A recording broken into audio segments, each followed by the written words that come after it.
6 years after my younger brother and my fiancé passed away, I picked out a grave for myself. Before my final visit to their graves, my mother suddenly said, "Miles, you don't have to go this year. The truth is that they never died." I was startled for a moment before the two of them walked right out of my brother's room. My brother Sean put on a teasing smile as he draped an arm around the woman beside him. "I won the bet. I told you my brother would never figure it out. Who's going to be on top tonight, huh, Vera?" My so-called late fiancé, who used to cry whenever she saw me suffer even the slightest grievance, looked at me with open disdain. "He's just too stupid. We've been living next door this entire time, yet he never noticed." It was only then that I realized my mother forbade me from entering Sean's room. Not because it would make her grieve her son again, but because it was directly connected to the house next door. I was truly too foolish. Right up until a month before my death, I was still thinking about visiting their graves. "Why did you do this?"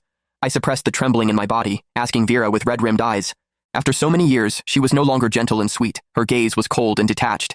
"Miles, it's because you've never been very sensible." My mother frowned at me as well. "For all these years, we were just trying to teach you how to behave, to stop always trying to compete with your brother. Miles, they already have a child. Let go. You'll meet someone better." "I never took anything from Sean," I choked out. "When I was a child, my parents always remembered what Sean liked. I was forced to like the same things just to earn a shred of their care. Yet my mother only bought clothes in his size. No matter how many times I reminded her, my sleeves and pant legs were always too short, leaving me mocked for years. I should have realized it earlier. Miles, they never loved you." Perhaps my expression was too pathetic. The coldness Vera had built around herself wavered for a moment, and she handed me a tissue. "Miles, just focus on the future." I did not take it.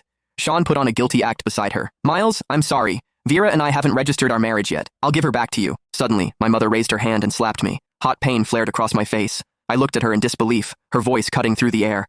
"Miles, what are you even doing? Vera is already pregnant. Do you want that child to be born a disgrace like you?" I froze, my heart stopping. I was the child my mother had before marriage, the tool used to force my father into wedlock, representing nothing but shame. I thought if I studied hard, stayed perfect, and never caused trouble, they might love me. It was only now I understood that their ultimate wish was for me not to exist. Well, it was about to come true. Vera stepped closer, a trace of pity in her eyes. "Miles, we can still be friends. Sean and I will take good care of you." I backed away. "Don't touch me." 6 years of suffocating guilt. Every All Souls Day, I had wept at their graves, apologizing for a tragedy that never happened. Even my parents had helped them stage this performance. I looked at my mother. "The room you said I wasn't allowed to enter because it would be too painful. It connects directly to the house next door, doesn't it?" My mother's eyes flickered, but she nodded stiffly. "So what if it is? We did it so you could let go completely and live your life properly." "Live my life properly?" I let out a cold, sorrowful laugh. "You watched me live in guilt and longing while they lived happily next door. Is that what you call doing something for me?" "Miles, watch your words." My father finally came out of the study, his brows tightly furrowed. "They were in love. They only faked their death so you wouldn't be hurt. They've already suffered enough over the years. What else do you want?" "In love? Suffered?" The words pierced straight through my chest. At that moment, a notification popped up on my phone. My cemetery reservation was confirmed.